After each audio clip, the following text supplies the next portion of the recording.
औज़ुबिल्लाहि मिनश्शैतानिर्रजीम बिस्मिल्लाहिर्रहमानिर्रहीम अल्हम्दुलिल्लाहि रब्बिल आलमीन व सल्लल्लाहु अला मुहम्मदिन व आलिहि तय्यबीन अत्ताहिरीन अल-मासूमीन।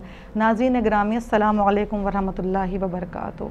आज बात होगी इमाम रऊफ़, इमाम रज़ा, ज़ामिन आहू सलातो सलाम की ज़िंदगी मुबारका से। आप जानते हैं कि इमाम अली रज़ा अलैहिस्सलातो सलाम बनी अब्बास के ज़ुल्म जोर से मशहद मुक़द्दस में शहीद किए गए। बनी अब्बास एक ऐसी बदतरीन आफत थी, एक ऐसा बदतरीन तबका था और एक ऐसी बदतरीन हुकूमत थी जिसका ज़ाहिर कुछ और था और बातिन कुछ और। जो ज़ाहिर में तमाम लोगों के सामने इस बात को रिप्रेजेंट कर रही थी कि हम अहले बैत अलैहिस्सलाम के ख़ास लोगों में से हैं, हम इनके विरसादार हैं, हम इनके गम में बराबर के शरीक हैं और मज़लूम करबला दश्ते नैनवा इमाम हुसैन अलैहिस्सलाम के आज़ादार हैं।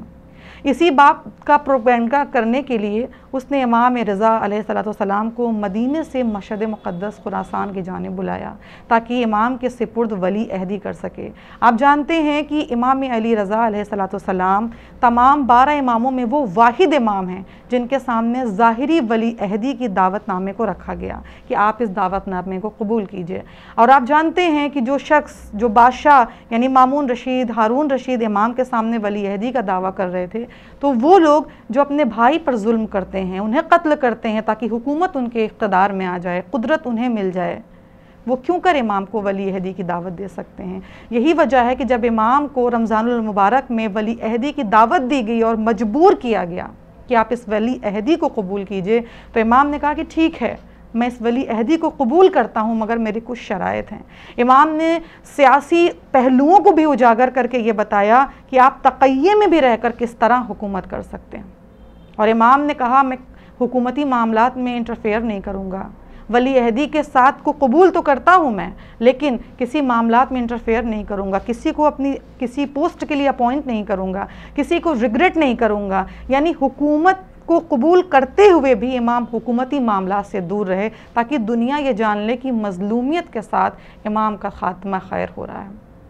लिखा है और तारीख़ों में वाक़या मौजूद है कि एक मरतबा मामून रशीद ने देखा कि इमाम के मुखलिसाना रवैये से, इमाम के खुलूस से तमाम लोग आपकी तरफ मुतवज्जा हो रहे हैं और गिरोह दर गिरोह शियत में तब्दील हो रहे हैं।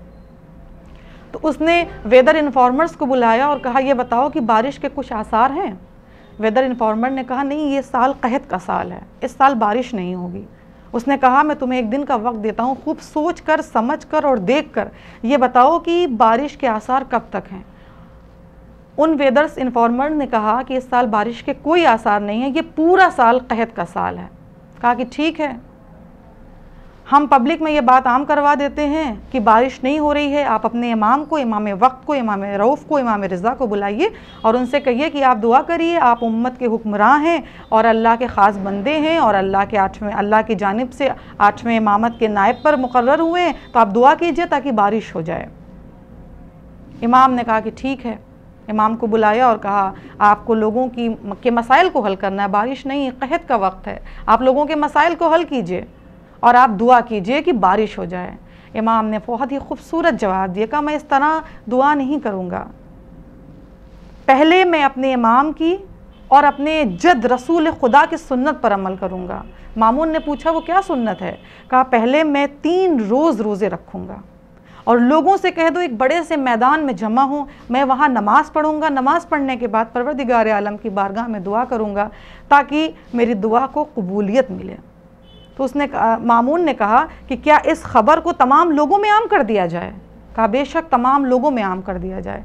वो इस बात पे खुश था कि ये साल कहत का साल है, जब इमाम दुआ के लिए अपने हाथों को बुलंद करेंगे तो दुआ कबूल ना होगी, नौज़ुबिल्लाह। और जो लोग शिया हो रहे हैं, जिनका इमाम पे अक़ीदा बढ़ता चला जा रहा है, वो इस हालात को देख करके इमाम से पीछे हट जाएंगे और शियत को छोड़ देंगे और इमाम को अपना रहनुमा न तस्लीम करेंगे। 3 दिन जब इमाम ने रोज़े रखे तो इन 3 दिनों में उसने जहाँ तक मुमकिन हुआ तमाम लोगों को इन्फॉर्म किया कि आज फ़र्ज़ंद रसूल फ़ला मैदान में जाकर बारिश के लिए दुआ करने वाले हैं।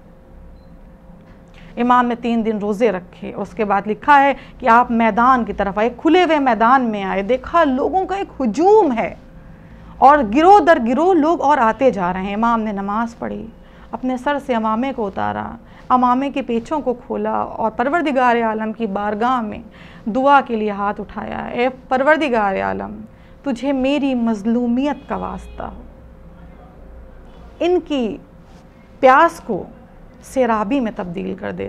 لکھا ہے کہ یہ بھی امام کی دہن اقدس سے یہ جملے ادا نہ بھی ہونے پائے تھے کہ لوگوں نے دیکھا کہ آسمان پر ایک ابر کا ٹکڑا ہے جو آ رہا ہے۔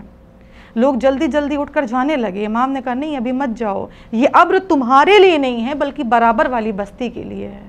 اور امام نے پھر دعا کی کہ پروردگار عالم تجھے میری مظلومیت کا واسطہ، تجھے میری غربت کا واسطہ ان لوگوں کو سیراب کر دے، ان پر ابر رحمت کو برسا۔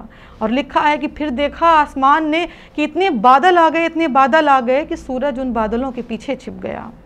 مامون رشید کامیاب نہ ہو سکا کیونکہ یہ علم لدنی کے وارث ہیں، خدا کے مقربین بندوں میں سے ہیں، ہمارے لیے حجت خدا ہیں، زمین پر ہمارے لیے نائب مقرر ہو کے آئے ہیں۔